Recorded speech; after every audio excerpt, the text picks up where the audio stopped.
So hello बच्चों, welcome back to अमरम classes. तो जैसा कि आज हम लोग अपने मैथ का क्लास 10 की मैथ स्टार्ट करने वाले हैं और आज हम स्टार्ट करने वाले हैं मैथ का पहला चैप्टर वास्तविक संख्याएं। तो इस चैप्टर को हम अच्छे से पढ़ेंगे, सारे कॉन्सेप्ट्स को समझेंगे और पूरे क्वेश्चंस को सॉल्व करने की एकदम जबरदस्त कोशिश करेंगे और उसको सॉल्व भी करेंगे। और एक खास बात आपके लिए कि जब आप इस वीडियो को देख रहे हैं तो आप केवल क्या करिए, पूरा दिमाग लगा के कॉन्सेप्ट को समझने की कोशिश करिए।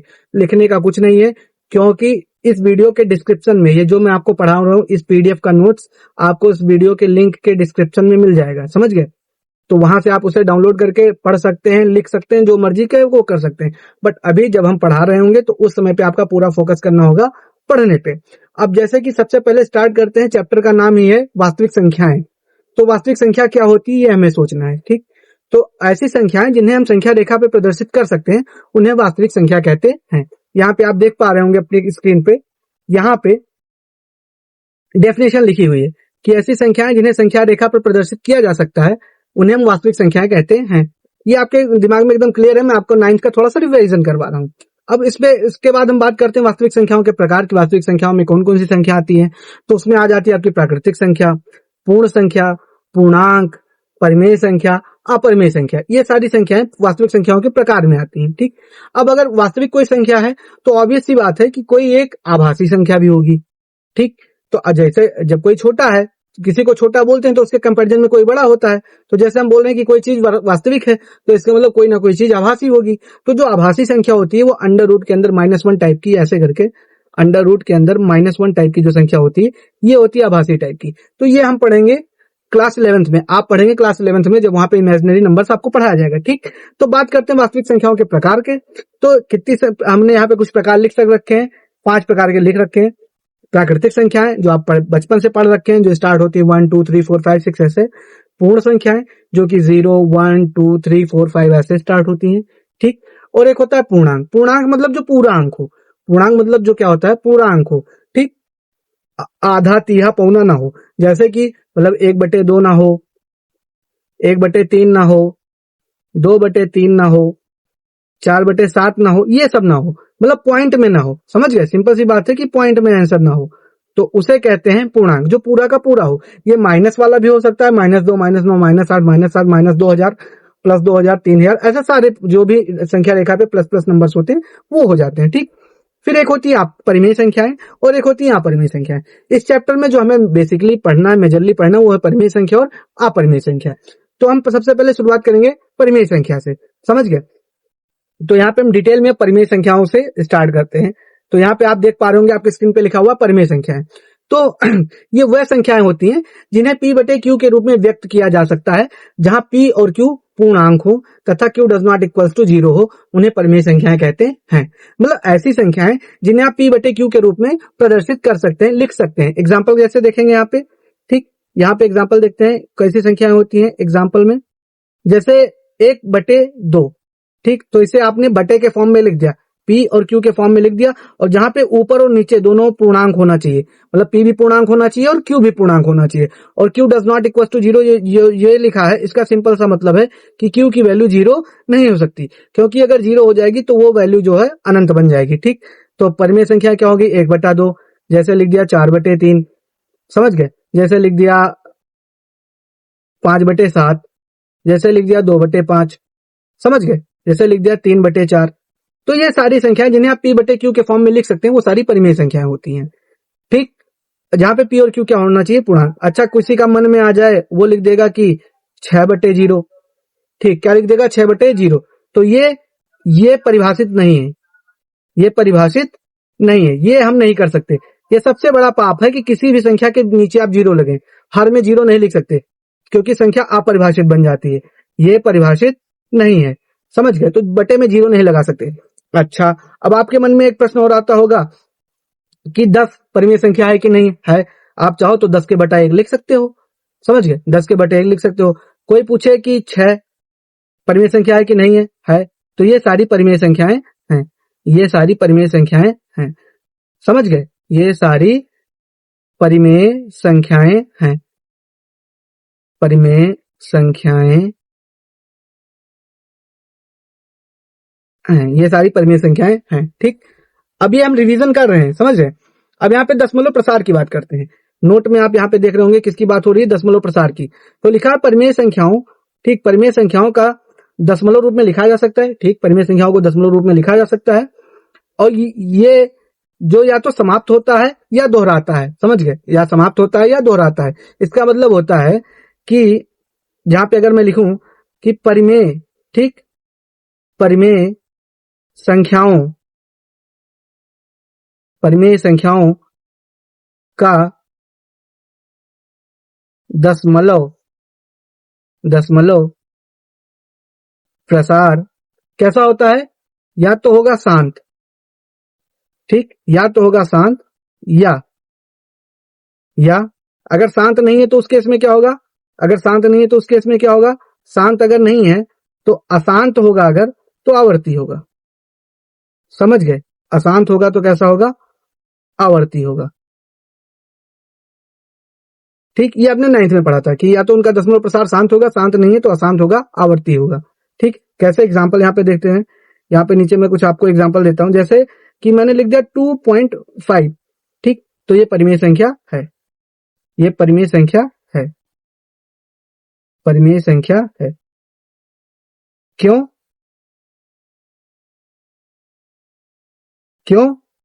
तो क्यों है, इसके लिए क्या है कि दशमलव प्रसार शांत है, दशमलव प्रसार इसका कैसा है, शांत है, समझ गए, इसका दशमलव प्रसार कैसा है, शांत है। अच्छा, ऐसे बहुत सारे एग्जांपल्स हो सकते हैं, जैसे कि 3.4, 3.1412, समझ गए, 2.57, तो जिनका दशमलव प्रसार शांत हो जाए, मतलब खत्म हो जाए, वो सारे क्या होती है, परिमेय संख्याएं। और अगर शांत ना हो तो आवर्ती हो, जैसे 1/3 परिमेय संख्या है, इसका जब दशमलव प्रसार लिखते हैं तो कैसा आ जाता है, 0.3333, ऐसे ऐसे ये चलता रहता है, समझ गए, तो ये भी परिमेय संख्या है। इसका, इसमें क्या है कि इसका ये शांत नहीं हो रहा, खत्म नहीं हो रहा, बट एक खास बात क्या है कि ये रिपीट हो रहा है, समझ गए, इसमें खास बात क्या हो रहा है कि रिपीट हो रहा है, ये रिपीट हो रहा है, समझ गए। तो या तो खत्म हो जाए और अगर खत्म ना हो तो रिपीट हो, उसे कहते हैं परिमेय संख्या, समझ गए बात, ठीक। यहाँ पे नोट का दूसरा पॉइंट भी मैंने लिख रखा है, हर पूर्णांक जैसे 4 भी एक परिमेय संख्या है, ठीक है, उसे के रूप में लिखा जा सकता है। यहाँ पे अगर आप देखे होंगे तो यहाँ पे ऐसे लिखना था मुझे, a/1 के रूप में लिखा जा सकता है, ये a/1 के रूप में लिखा जा सकता है, ये टाइपिंग मिस्टेक है, सॉरी इसके लिए। तो हर पूर्णांक जैसे 4 भी एक परिमेय संख्या है, क्यों, उसे a/1 के रूप में लिखा जा सकता है। जैसे वहीं जो ऊपर मैंने बताया था, जैसे 4, तो 4 परिमेय संख्या, क्योंकि 4/1 लिखा जा सकता है। 6 को कोई बोले तो 6 को 6/1 लिखा जा सकता है। 7 को कोई बोले तो ये 7/1 लिखा जा सकता है। 10 को कोई बोले तो इसे भी 10/1 लिखा जा सकता है। मतलब ये सारी संख्याएं, ये सारी क्या है, परिमेय संख्याएं हैं, समझ गए, ये सारी परिमेय संख्याएं हैं, सारी परिमेय संख्या है,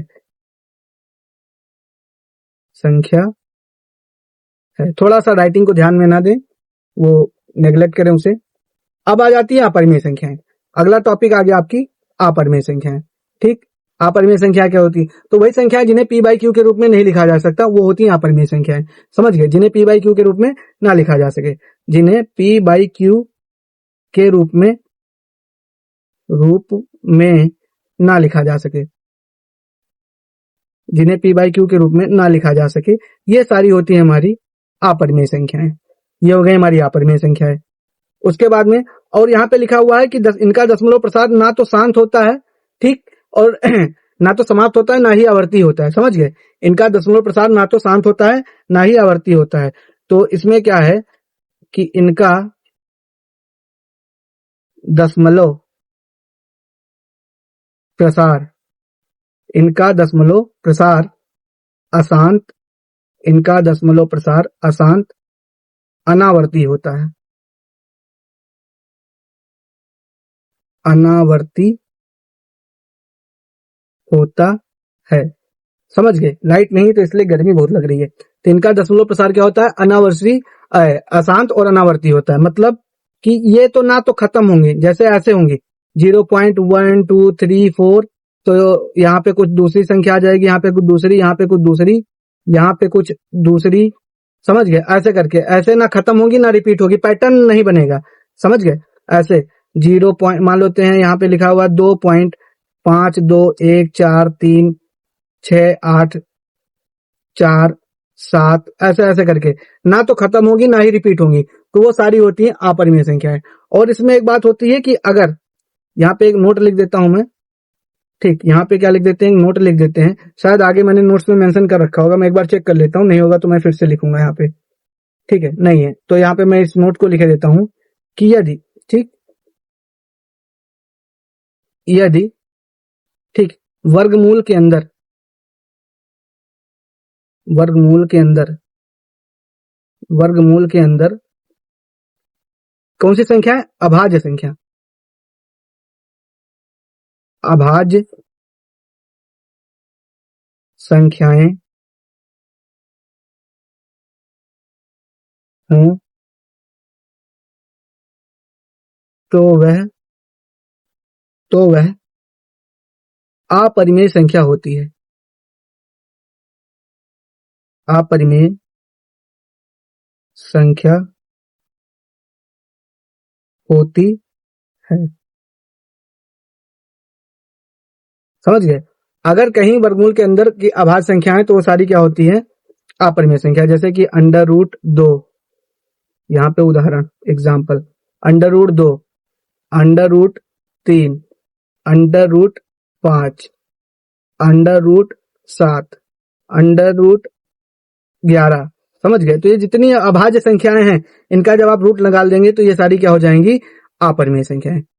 ये सारी कैसी हो जाएंगी, अपरिमेय संख्याएं, अपरिमेय संख्याएं, ये सारी हो जाएंगी आपकी अपरिमेय संख्याएं। ठीक, अच्छा क्यों? क्योंकि 2, 3, 5, 7, 11 ये सारी, ये सारी अभाज्य संख्याएं हैं। ये सारी क्या हैं, अभाज्य संख्याएं। अच्छा, इसके कुछ और एग्जाम्पल्स हैं। एग्जाम्पल हैं कैसे कि पाई भी अपरिमेय संख्या होती है, पाई भी अपरिमेय संख्या होती है, अपरिमेय संख्या होती है। ठीक है, तो जो पाई होती है ये भी अपरिमेय संख्या होती है, क्योंकि पाई की वैल्यू जो होती है, पाई की वैल्यू ऐसे होती है 3.14 समथिंग करके, और ऐसे रिपीट होती, मतलब ना टर्मिनेट होती है ना ही रिपीट होती है। समझ गए? तो कभी भी पाई को कोई बोले कि 22/7 तो मत बोलना, क्योंकि पाई की वैल्यू एग्जैक्टली 3.14 समथिंग करके होती है। तो ये हो गया परिमेय संख्या और अपरिमेय संख्या है। अब बात करते हैं अंगणित का आधारभूत प्रमेय। ठीक, अब बात करते हैं अंगणित का आधारभूत प्रमेय। ये इंपॉर्टेंट चीज है, यहां से आपको क्या करना है, आप में क्वेश्चन आएंगे। इसमें लिखा है कर हर एक सम धनात्मक पूर्णांक, यहाँ पे क्या लिखा हुआ, हर एक सम धनात्मक पूर्णांक, या यहाँ इस पे ये भी लिख सकते हैं भाज्य, ठीक है, भाज्य संख्या को अभाज्य संख्याओं के गुणनखंडों के रूप में केवल एक ही प्रकार से लिखा जा सकता है, क्रम को छोड़कर। तो जब हम बात करते हैं किसकी, जब हम बात करते हैं अंगणित के आधारभूत प्रमेय की, जो आपके क्लास 10 में लिखा हुआ है, तो उसमें लिखा हुआ है कि किसी भी आपके पास अगर कोई भाज्य संख्या है तो उसे जब आप गुणनखंडित करते हैं तो अभाज्य संख्याओं के गुणनखंडों के रूप में उसे हम लिख सकते हैं। कोई भी भाज्य संख्या होगी उसे अभाज्य संख्या के गुणनखंडों के रूप में लिख सकते हैं। और अगर क्रम का ध्यान ना दें, क्रम का ध्यान ना दें तो ये चीज होती है अद्वितीय। समझ गए? ये चीज होती है अद्वितीय, इसका मतलब होता है यूनिक होती है, मतलब उसको फिर पलट के कुछ दूसरा नहीं बनाया जा सकता। अभी नीचे मैं लिखूंगा फिर आप समझ में आएंगे। यहाँ पे आप ये जो हैंड वाला पॉइंट बना, यहाँ पे लिखा है हर संख्या को अभाज्य गुणक संख्याओं के गुणनफल के रूप में केवल एक ही प्रकार से लिखा जा सकता है, क्रम को छोड़कर। कैसे, आइए इसे समझते हैं। ये है क्या मसाला? तो मसाला है क्या कि जैसे मान लेते हैं अपने पास 16 है, तो 16 का जब आप गुणनखंड करेंगे तो करेंगे 1 × 2 × 2 × 2 × 2। समझ गए? तो ये एक भी क्या है, ये भी क्या है, अभाज्य संख्या। 2 भी अभाज्य। तो 16 एक भाज्य संख्या थी, लेकिन जब इसने आपका गुणनखंड किया तो यहाँ पे ये 1 और ये 2 सारे क्या हो गए, अभाज्य। 1 और 2 ये सारे क्या हो गए, अभाज्य संख्याएं। तो इनके गुणनखंडों के रूप में आपने लिख दिया, आपने इसको गुणनखंडों के रूप में लिख दिया।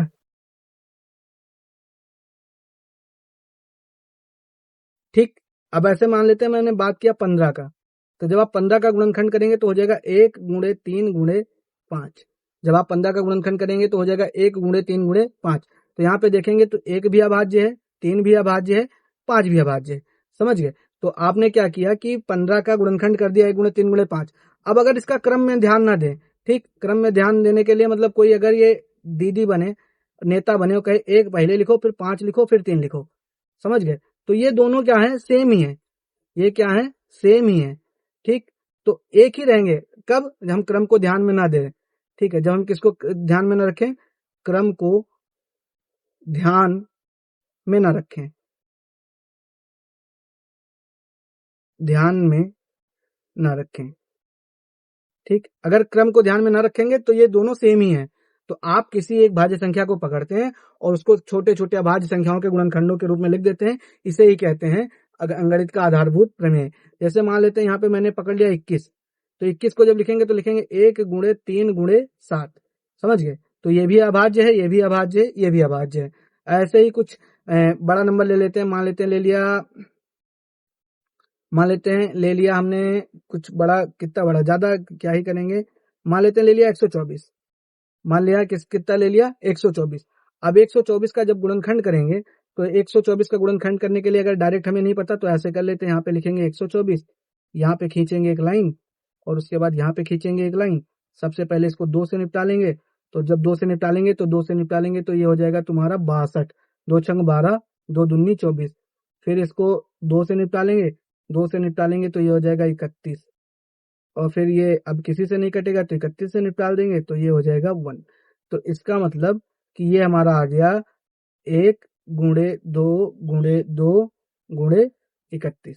ठीक, तो ये सारी अभाज्य संख्याएं हैं। तो किसी भी भाज्य संख्या को आपने अभाज्य संख्याओं के छोटे छोटे गुणनखंडों के रूप में लिख दिया। यही है अंगणित का आधारभूत प्रमेय। यहाँ पे मैं कुछ एग्जाम्पल होमवर्क दे देता हूँ, आप अपने हिसाब से चेक करके लेना कि ये सही बैठता है कि नहीं। आप यहाँ पे चेक करो, 164, 172, 212, 416। ठीक है, और होमवर्क में क्या है कि इनका गुणनखंड करना है। ठीक है, इनका आपको क्या करना है, गुणनखंड। ठीक है, गुणनखंड करना है इनका, तो आप गुणनखंड करके चेक करिएगा। आगे बढ़ते हैं अगली टॉपिक की तरफ। अब अगला टॉपिक है हमारा एचसीएफ और एलसीएम निकालना। ठीक, अभाज्य गुणनखंड विधि से हमारा काम क्या है, एचसीएफ और एलसीएम निकालना। तो सबसे पहले हम इसमें पढ़ते हैं एचसीएफ निकालने का। ठीक है, इसमें हम सबसे पहले पढ़ेंगे एचसीएफ निकालना। तो जैसा आपने पढ़ा था कि एचसीएफ निकालने के लिए करते क्या, आपको पता है, आपने पहले से पढ़ रखा है कि सबसे पहले हम क्या करते हैं, संख्या लिखते हैं, संख्या का गुणनखंड करते हैं, अभाज्य गुणनखंड। उसके बाद 2 संख्याएं होंगी, 3 होंगी, जितनी भी होंगी सबका अभाज्य गुणनखंड करेंगे। फिर उनमें से देखेंगे जो कॉमन होंगे। ठीक, जो कॉमन होंगे उनकी मिनिमम जो पावर होगी उसे लिख लेंगे, वही होता है एचसीएफ। कैसे, आइए एग्जाम्पल के थ्रू मैं समझाता हूँ। तो यहाँ पे देखेंगे प्रक्रिया में जो आपका लिखा हुआ प्रोसेस में क्या है कि दोनों या सभी संख्याओं के अभाज्य गुणनखंड में तोड़ो। ठीक, पहला पॉइंट क्या है कि दोनों या सभी संख्याओं, जितनी भी संख्या दी होंगी उनके अभाज्य गुणनखंड में तोड़ेंगे। फिर जो गुणनखंड में सामान्य में हो उन्हें लो। ठीक, जो गुणनखंड सभी संख्याओं में सामान्य हो उन्हें लो। मतलब यहाँ पे क्या होगा कि हम चेक करेंगे कि जो सामान्य होंगे, मतलब जो दोनों में होंगे, जो कॉमन होंगे, समझ गए, जो क्या होंगे, कॉमन, उन्हें ले लेंगे। ठीक, और उनके सबसे कम घात को लेकर गुणा करेंगे। जो कॉमन होंगे उनकी सबसे मिनिमम पावर लेंगे। समझ गए, जो कॉमन होंगे उनकी सबसे मिनिमम पावर लेंगे। कैसे, ये जो नीचे एग्जांपल दिख रहा हो इसको देखो, फिर समझ में आएगा। एग्जांपल में लिखा हो 60 और 45 का एचसीएफ। ठीक, एग्जांपल में लिखा हुआ 60 और 45 का एचसीएफ। तो सबसे पहले अपन 60 का गुणनखंड करते हैं। सबसे पहले अपन किसका गुणनखंड करते हैं, 60 का। तो 60 का जब आप गुणनखंड करेंगे तो इसके गुणनखंड के लिए सबसे पहले क्या करना पड़ेगा आपको, यहाँ पे अपन क्या करते हैं, साइड में निकाल लेते हैं 60 का गुणनखंड। 60 का गुणनखंड करोगे तो 2 से करोगे, 2 से करोगे तो 30 हो जाएगा। फिर 2 से करोगे तो ये सब आपको पहले से पता है, 15 हो जाएगा। अब 15 2 से तो कटेगा नहीं, तो अब इसको 3 से करेंगे, 3 पंजे 15, और उसके बाद में फिर ये 5 से कट जाएगा। 5 से कटेंगे तो कितना हो जाएगा, 1। तो इसका मतलब जब आप 60 का गुणनखंड करेंगे तो आप आ गया 1, इसके गुणनखंड में आ गया 1 गुणे 2 गुणे 2 गुणे 3 गुणे 5। ठीक है, ये आ गया। अब इसको अगर हम देखें और थोड़ा अच्छे से लिखें तो हो जाएगा 1 गुणे 2 की पावर 2 गुणे 3 गुणे 5। ठीक, ये लिख दिया। अब ढूंढेंगे 45। अब किसको करेंगे? 45 को। तो 45 के लिए काम करते हैं, 45 के लिए यहाँ पे साइड में यहीं पे कर देते हैं 45। 45 को जब करेंगे, 45 का तो डायरेक्ट कर सकते हैं, कोई इसमें बहुत बड़ा मंत्र पढ़ने की बात नहीं है, सबको पता है 15 यहाँ 45 होता है। ठीक, तो इसमें लिखेंगे 1 गुणे 3 गुणे 3 गुणे 5। ठीक, मतलब 45 में हो गया 1 गुणे 3 गुणे 3 गुणे 5। तो अब इसको जब अपन पावर फॉर्म में लिखेंगे तो 45 बराबर हो जाएगा 1 गुणे 3 की पावर 2 गुणे 5। ठीक, तो अपने जो मेन के हैं, मेन का ये है, एक यहाँ ये वाला और एक ये वाला। ठीक, ये हमारे मेन है। ठीक, ओके, समझ गए। अब इसमें क्या करना है, इसमें देखना है कि जो जो कॉमन होंगे, जब इसका एचसीएफ लिखेंगे, जब इसका एचसीएफ लिखेंगे तो देखेंगे दोनों में जो कॉमन होंगे उन्हें हम लिखेंगे। तो कॉमन इनमें क्या है, अगर आप देखें तो यहां भी 1 है और यहां भी 1 है, तो 1 लिख दिया। उसके बाद फिर यहाँ पे कॉमन क्या है, देखो यहां भी 5 है और यहां भी 5 है। ठीक, तो यहां भी 5 लिख दिया। अब 3 भी दोनों में कॉमन है, देखो यहां भी 3 है, यहां भी 3 है और यहां भी 3 है। अब लेकिन 3 की पावर देखो यहाँ पे 2 है और यहाँ पे 1 है, तो 1 वाली पावर लेंगे, समझ गए। तो हम ऊपर लिख रखा था ना कि कम न्यूनतम घात लेंगे, तो 1 घात ले लिया। तो इसका जब एचसीएफ करेंगे, इसका जब एचसीएफ करेंगे तो 5 से कितना हो गया 15। तो ये आ गया इसका एचसीएफ यानी मासा, समझ गए। इसका क्या आ गया, ये मासा आ गया। ऐसे आप बहुत सारे एग्जाम्पल कर सकते हैं। एक और एग्जाम्पल लेते हैं, यहाँ पे एक एग्जाम्पल ले लेते हैं अपन। मान लेते हैं हमने ले लिया 20 और कितना ले लें, 85 ले लेते हैं। 20 और 85 का मासा निकालते हैं, का एचसीएफ निकालते हैं। एचसीएफ तो सबसे पहले क्या करेंगे, 20 का गुणनखंड करेंगे। तो जब 20 का गुणनखंड करेंगे तो हो जाएगा 1 गुणे 2 गुणे 2 गुणे 5, ये हो जाएगा 20 का गुणनखंड। और जब आप 85 का करेंगे तो 17 पंजे 85, इसका मतलब हो जाएगा 1 गुणे 5 गुणे 17, 1 गुणे 5 गुणे 17। ठीक, अब एचसीएफ जब निकालेंगे, एचसीएफ, तो चेक करेंगे इनमें कॉमन क्या है। तो इनमें कॉमन क्या है, एक तो 1 कॉमन है, समझ गए, तो इस 1 को लिख लेंगे। उसके बाद में फिर क्या कॉमन है, यहाँ पे अगर आप देखें तो केवल 5 कॉमन है दोनों में, और एक ही पावर दोनों की है, सेम है, तो इसका मतलब 5 यहाँ पे ले लेंगे। तो इसका मतलब इसका एचसीएफ जो है ये आ जाएगा 5 एकन्नम 5, इसका एचसीएफ आ गया 5। समझ गए, इतना हो गया। चलो आगे बढ़ते हैं। अब यहाँ पे मैं कुछ आपके लिए एग्जाम्पल लिख देता हूँ जिससे आप चेक करो। ठीक है, मतलब एग्जाम्पल क्या, होमवर्क दे देता हूँ, होमवर्क रहेगा। ठीक है, कि एचसीएफ निकालो,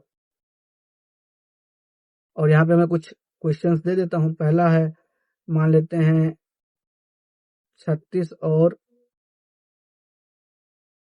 112 का, और 40 और 80 का। ये बहुत सिंपल सा है, ये मैंने ऐसे इजीली दे दिया है। और यहाँ पे लिख देते हैं 60 और 256 का।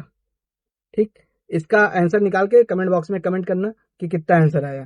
ठीक है, अब बात करते हैं एलसीएम की। अब बात करते हैं एलसीएम की, लिस्ट कॉमन मल्टीपल कैसे निकालें। ठीक, तो इसमें क्या होता है कि सबसे पहले वही गुणनखंड करेंगे, उसके बाद जो उपस्थित जो भी गुणनखंड में उपस्थित हो सबको ले लो, मतलब सबको लपेट लेना है। जो उपस्थित होंगे गुणनखंड में सबको लपेट लेंगे और उनकी सबसे बड़ी घात लेंगे, जो कॉमन होंगे उनकी सबसे बड़ी घात लेंगे। आपको एकदम अभी ये नहीं समझ में आ रहा होगा कैसे, अभी एग्जाम्पल से समझ में आएगा कैसे होता है। एलसीएम निकालते हैं, एलसीएम का मतलब ये होता है लपेटो, सबको लपेट लो। ठीक, तो सबसे पहले 60 और 45 का एलसीएम निकालना है, तो अपन 60 का गुणनखंड करते हैं। 60 का गुणनखंड करेंगे तो 60 का गुणनखंड करेंगे तो हो जाएगा 1 गुणे 2, इधर कर लेते हैं भाई, मैं भूल गया। ठीक है, मैं भूल गया। अच्छा, अभी हमने ऊपर किया था, एक मिनट, अभी हमने ऊपर किया था, 60 का गुणनखंड किया था। यहाँ पे चलते हैं, एक मिनट। हाँ, तो 1 दूनी 2 दूनी 4 3 12 पंचे 60, मतलब 1 गुणे 2 के स्क्वायर, फिर 3 और 5। ठीक, तो 1 मिनट आप मुझे मौका दें, हम यहाँ आते हैं। तो 1 गुणे 2 गुणे 2 मतलब 2 दूनी 4 हो गया, 4 3 12 हो गया, 12 पंजे 60 हो गया। और जब 45 का करोगे, 45 का करोगे तो 45 का करोगे तो हो जाएगा 15 तिया 45, तो 1 गुणे 3 गुणे 3 गुणे 5, मतलब 3 त्रिका 9 पंचे 45। तो ये हो जाएगा हमारा इसका गुणनखंड। अब इसका लासा निकालने के लिए करना क्या है, लासा के लिए हम क्या करेंगे कि देखेंगे दोनों में कॉमन क्या है, दोनों में कॉमन क्या है उसे एक बार लिखेंगे। जैसे कि हाँ, ओहो, 1 मिनट, इसको थोड़ा सा मैं और अच्छे से कर देता हूँ। यहाँ पे समझ गए, यहाँ पे एक काम करता हूँ, यहाँ पे इसको मैं डिलीट कर देता हूँ और यहाँ पे फिर से मैं लिखता हूँ थोड़ा 60 को। देखो यहाँ पे जब 60 को अपन लिखेंगे तो 60 को लिख सकते हैं 1 गुणे 2 का स्क्वायर गुणे 3 गुणे 5। ओ हो, ठीक है। उसके बाद 45, 45 को लिखेंगे 1 गुंडा 3 गुंडा 3 गुंडा 5। ठीक, गुंडा मतलब गुणा, समझ गए, मस्त रहो एकदम। अब अपन करेंगे क्या, लासा के लिए एलसीएम जब निकालेंगे तो एलसीएम के लिए करना क्या है कि इनमें देखो कॉमन क्या है। तो भैया ये एक कॉमन दिख गया हमको, ठीक, इनको एक बार कॉमन करके यहाँ पे चिपका दिया 1 इंटू। अब चलते हैं अगले में, अगले में चलते हैं तो यहाँ पे, अरे यार मैं एक नंबर का गधा हूँ, सॉरी, नहीं हूँ, मतलब पता नहीं।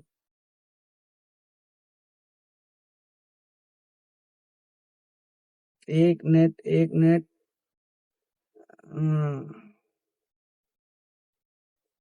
इसको अपन उड़ाने वाले हैं थोड़ा सा, ठीक है। अभी 45 का जो गुणनखंड है इसको मैं थोड़ा सही से लिखूंगा ताकि पावर फॉर्म में लिखना था ना, तो इसको लिखेंगे 1 गुणे 3 का स्क्वायर गुणे 5। ठीक, अब एलसीएम में देखेंगे कॉमन क्या है भैया, तो 1 है, यहाँ भी 1 है, 1 को चेप दिया यहाँ पे उठा के। उसके बाद फिर अब देखेंगे 3 को, जो कॉमन है उसे पहले देखते हैं। देखो यहाँ भी 3 है और यहाँ भी 3 है।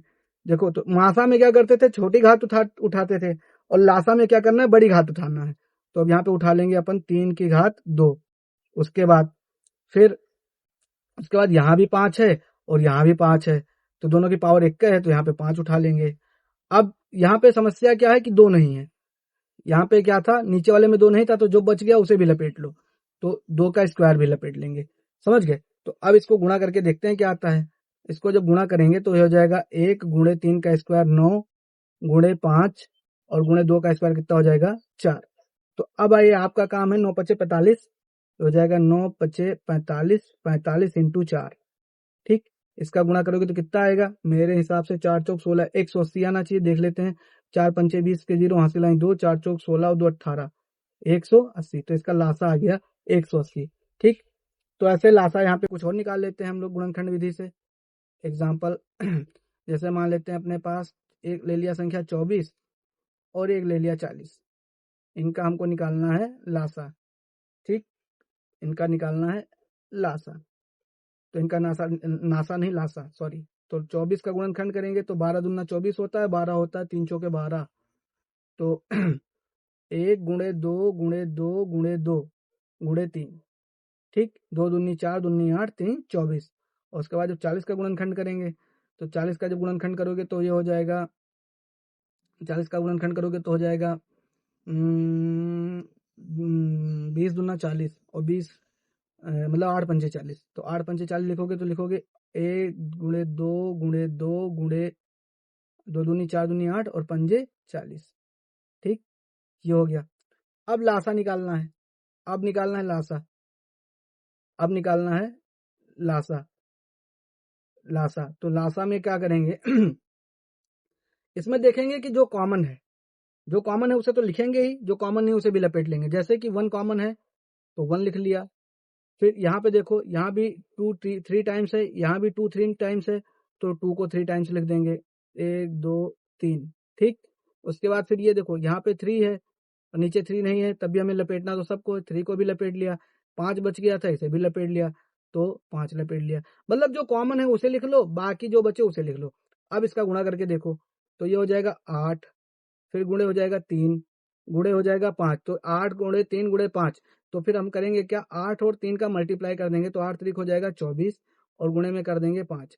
तो 8 3 24 24 और उसका 5 से गुणा करेंगे तो 5 चौके 20 के हो जाएगा 0, फिर 5 दूनी 10 और 2 हो जाएगा 12, तो 120। समझ गए? तो ये हो जाएगा 120। समझ गए? तो मैं यहाँ पे कुछ और एग्जांपल दे देता हूँ आपको, जो आप होमवर्क करेंगे खुद से। यहाँ पे दे देते हैं, जैसे लिख दिया मैंने 56 1128 पहला क्वेश्चन। फिर दूसरा दे दिया मैंने जैसे 60 व मैंने दे दिया यहाँ पे 1320। और दे देते हैं कुछ आपको यहाँ पे थर्ड नंबर, बड़े बड़े इनका कैलकुलेशन होगा।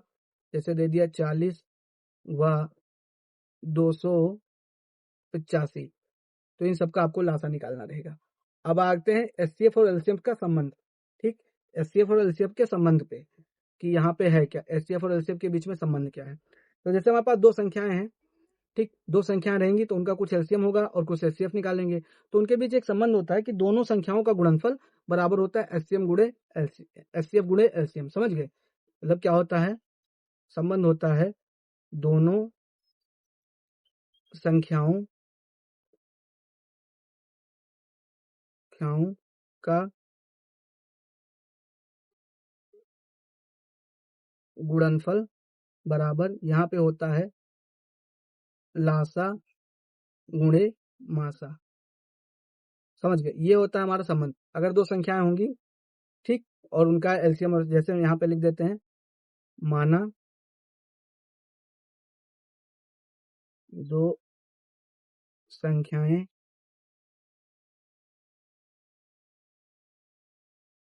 एल व सॉरी एक मिनट, माना दो संख्याएं, इसको डिलीट करते हैं, ए और बी मान लेते हैं इसको। माना दो संख्याएं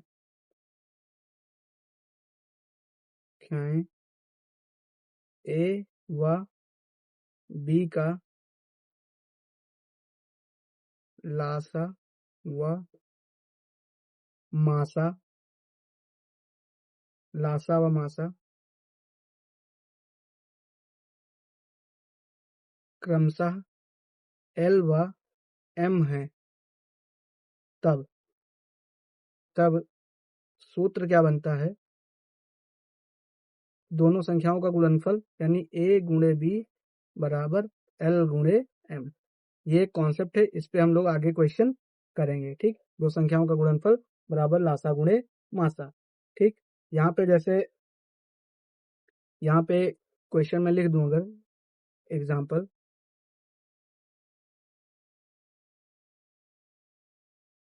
यदि दो संख्याओं का लासा व मासा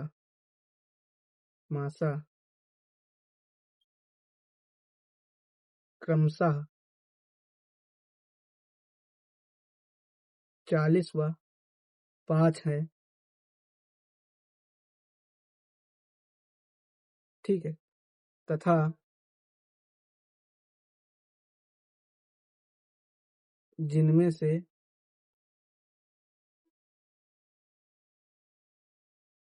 एक काम करते हैं, इसको 15 कर देते हैं, जिनमें से एक संख्या 15 भी नहीं हो पाएगा, इसमें 15 भी नहीं हो पाएगा। एक काम करते हैं, इसको कर देते हैं अपन 12, इसको कर देते हैं 12, इसको कर देते हैं 12।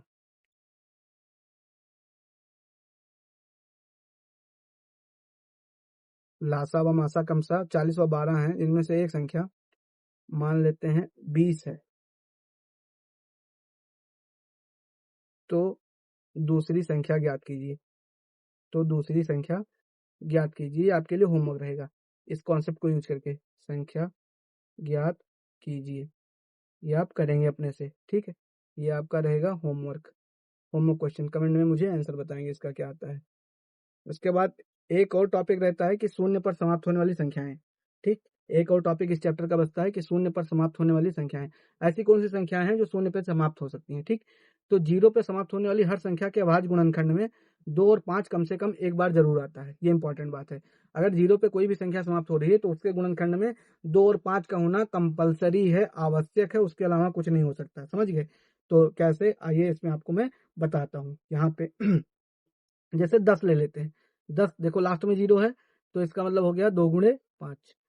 40 ले लेते हैं, लास्ट में 0 है, 1 गुणे 2 गुणे 2 गुणे 2 गुणे 5। ठीक, तो और उसके अलावा कुछ संख्या ले लेते हैं, जैसे 120। क्या ले लेते हैं? 120।